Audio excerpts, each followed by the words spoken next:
All right, hey everyone. We have Aaron with us, who just completed a 6-week program with us, our program to quit porn and masturbation. And I just want to get him on here because I really appreciate having some honest conversations about what progress looks like with porn recovery, and share his story a little bit about his porn journey, right?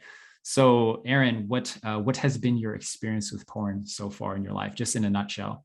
Well, like a lot of guys, it was something that I was introduced to pretty young, in my adolescent years.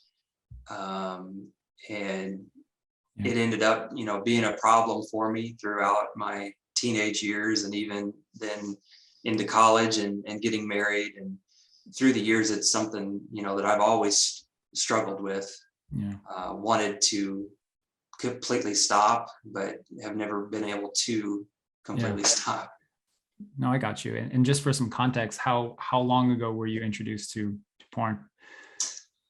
I was probably 12 or 13. Okay. First time I saw like a Playboy type magazine. So a few decades ago, right? Yes. Yes, I'm in my mid 40s now. Yeah. Okay. Yeah. So yeah, several decades. Yeah, I wanted to just, get you on here and have some perspective, like what is really helpful when people are trying to quit porn, and when people watch these videos about testimonials of programs of quitting porn, they kind of like what does it actually take? They're wondering, like, what does it actually take to quit porn? What is actually helpful? And we just want to be helpful to people, and I know that you want to as well.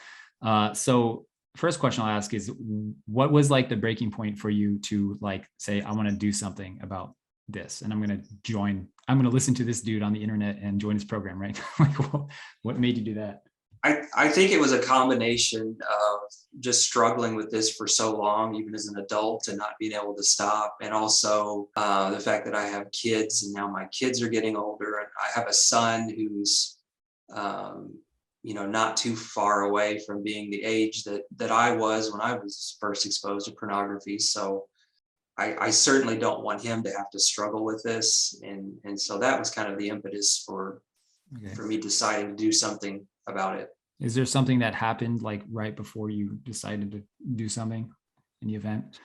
I can't recall a specific event. I mean, I know it was probably immediately after I had a failure with pornography. And just thinking about that failure, and thinking about, my son approaching adolescence. And I just felt like I've got to do something different. If I keep doing what I've been doing, nothing's going to change. Right. Okay. So the last 6 weeks, we've been meeting every week, and we've been checking in every day about, by text messaging, about kind of how you're doing. What would you say as a guy who's been battling this for decades? And well, first of all, I think I would like to congratulate you, because you've seen a lot of success and progress, right? And but I'll let you share about, what you've learned and what progress means to you. Okay. Yeah, it's been a good experience, and I have had a lot of positive progress. I'm not going to sit here and say that I've been perfect throughout this time, and that because we're honest with each other. Right. Yeah. But I will say that over these past 6 weeks, I've done better than I have in years. And I think it's because your program really isn't about quitting porn. It's really more about, looking at the behaviors and the emotions that drive us to using pornography as our coping mechanism. And your program has helped me to examine some of the things that I do, and some of the ways that I think that lead me down the road to looking at pornography. I've been able to examine some of those things in a way I hadn't even realized before. So that was eye-opening. I think there's one thing that we were just talking about before recording, that you just kind of realized today, right? About your triggers. You want to talk about that a bit? Yeah, I think for years I've focused on trying to avoid certain triggers, whether that was a place, or a type of movie or social media, and I focused so heavily on trying to avoid external triggers, and in reality, I really need to back up and focus on my emotional state and more of the internal triggers, because that's where that process really begins. And that's where the seeds are planted of, am I going to use pornography again or not? It's I've kind of been waiting too long, too late in the process to try to do anything about it. So just for some context and helpfulness to people listening, what do you feel like was your main emotional trigger, like first trigger? Yeah, it would be stress and anxiety, primarily related to work, also related to my relationship with my wife. And how have you learned how to deal with those emotions? Well, first recognizing that they're there. I think it's important to understand when I'm in one of those states that could be particularly a problem for me. Boredom, I think, is another main one for me. Stress and anxiety is probably the biggest one, but boredom is another one. I think just recognizing that I'm in that emotional state, and that I could be vulnerable then to external triggers is important. Because I think in the past, I've been in those emotional states and then I get hit with some type of external trigger and then I try to deal with it. And, and at that point, the fight is already on. Yeah. Yeah, that's awesome. Just for wrapping up that session, I think that what I was talking with Aaron about is that there's certain cycles in the trigger and relapse where it's like, usually the trigger that when I ask people, what was your trigger to relapse, whatever, they say the external thing, which is they saw something, they saw Instagram, they saw something on YouTube, and then it made them fantasize. But those are actually not the initial trigger. The actual trigger is your emotional state, the emotional state you're in when you see those triggers. Because sometimes when you see stuff online, you feel more triggered and sometimes you don't. You know what I'm saying? So that means it's nothing to do with the external trigger, but more to do with the state you're in when you see it, because you have different responses on different days when you go to the gym or when you go to the mall, etc. So the key is like, that's the first step is the internal trigger. The second step is the external trigger. And then the third decision that you make is, do you engage with that content, the external trigger? Do you engage with the fantasizing? Do you engage with porn eventually? Or do you backtrack? And the way to backtrack is to go to the first trigger, which is your emotion. And you go inward and you go introspection. That's what you're talking about, is having introspection about why I'm feeling this today and being able to release that emotion in a productive way and dealing with it in a way that does not require PMO. Because the reason that people develop a dependency on porn and masturbation is because they never address the root reason why they have the porn habit in the first place, which in your case was the anxiety, the stress, and the boredom, right? Yeah. I learned at a young age that was one way to cope. And I, over time, with repeated exposure, it became a deeply ingrained habit and a coping mechanism I would reach for without even thinking about it, really. Can I ask a little bit about how you learned how to deal with these emotions? Within the program, you mean? Yeah. So in the program, how have you learned how to deal with the emotions of stress, anxiety in a more productive way? Well, I think just by you've taught us like some exercises on just asking questions. Why do I feel this way? And keep asking why until you get to the root of the issue. And that has been helpful, because I think there's times when we're stressed or we're frustrated and we're not even really sure why, unless we stop and think about it. Not always. Sometimes it's very obvious, but just being able to look inward and ask questions to peel away the layers of the onion until you get to what the root of the issue is. Got it. So for you, Aaron, you are being released from our program into the wild, and you have certain tools and resources under your belt. What is like your primary like, what is the thing you're going to be doing every day and continuing to do to ensure that you see success long-term? Well, through the program, I developed some daily habits that position me for success. And in my case, starting my day reading the Bible and spending time in prayer is very important. Trying to get some exercise in during the day is important because my job is fairly sedentary.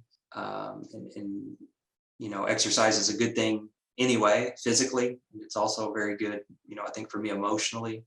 Making sure that I have some quality time every day where I can connect with my wife and my kids, because we're like any other family, we're very busy. And then when we are at home in the evening, it's tempting to stare at the TV or an iPad rather than actually interact with each other, to really connect with each other. It's always good. Sometimes we laugh, sometimes we talk about serious stuff, but it's always time well spent. So those are daily activities that I want to continue to do because I think that they do set me up for success. I want to continue to work on recognizing my emotional state from day to day and even throughout the day. Because I think that that's something I've not done historically. And if I can get better at that, I feel like I can head off and even avoid triggers. Because as you said a minute ago, when you're in the right frame of mind, a trigger that on another day might trip you up may not have any impact on you at all if you're in that right frame of mind. Okay, so if you were to tell your old self or someone watching this who's really struggling and desperate and in that same position you are before you joined, where you relapsed, didn't know what to do, got desperate, what would you tell that person? What advice would you give? Well, I would tell them to definitely join this program. I told you this, earlier this evening. I really appreciate the fact that you understand the struggle that the men that you mentor deal with, because you've been through this. And that was a really big deal for me, is when I watched some of your videos on YouTube and I realized that this was something that you really struggled with personally. I thought, well, this is somebody that I want to talk to, because you're not somebody that doesn't know how to sympathize with these temptations and these struggles. You've been through it and you've overcome it. And so I want to find out what you did. I want to find out what you did to overcome this. And so that would be my advice is try to anyone that's struggling with this, try your program. I live halfway across the United States from you, but because of technology, we can do this. So there's really no excuse that anybody would have for not taking advantage of this. Yeah. One thing you said is how I quit. Like, I talk a lot about that on the channel, like how I quit porn and my journey, I remember the exact mental framework I had and the mindset change I had that helped me just give it up and turn off for good. But really what it comes down to for me on a personal level is the more I felt in my life that I'm worthy of acceptance, grace, love, whatever you want to call it, appreciation, the less I felt like this desire to hide. You know what I'm saying? Mm-hmm. Like, I think the shame is caused by this desire, this deep shame and guilt in ourselves and self-hatred. And when people in our program do, make little mess ups or little slip ups, or they take a peek and they report this stuff to me, a lot of people do kind of feel like afraid to tell me, right? Which is interesting. I guess it's a natural way to think, is like, if I tell someone something so vulnerable and deep about myself, that they'll be disappointed in me or they'll, whatever. That's natural to feel like that. But honest to God, like, all I feel is the same grace that I receive from God, I give to other people.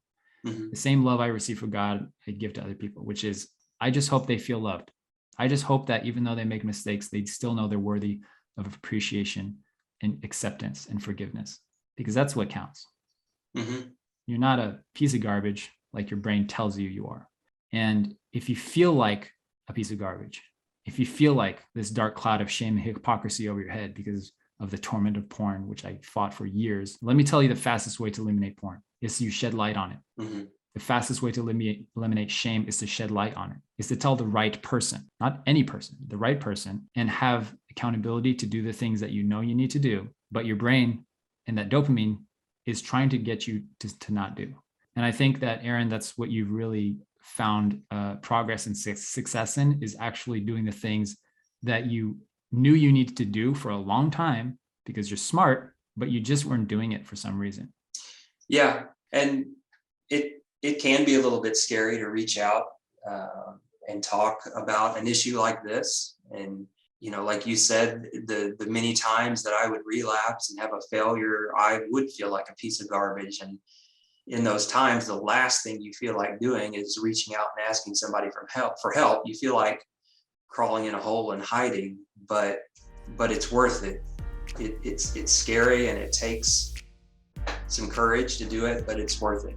All right, everyone. Thanks for tuning in with us.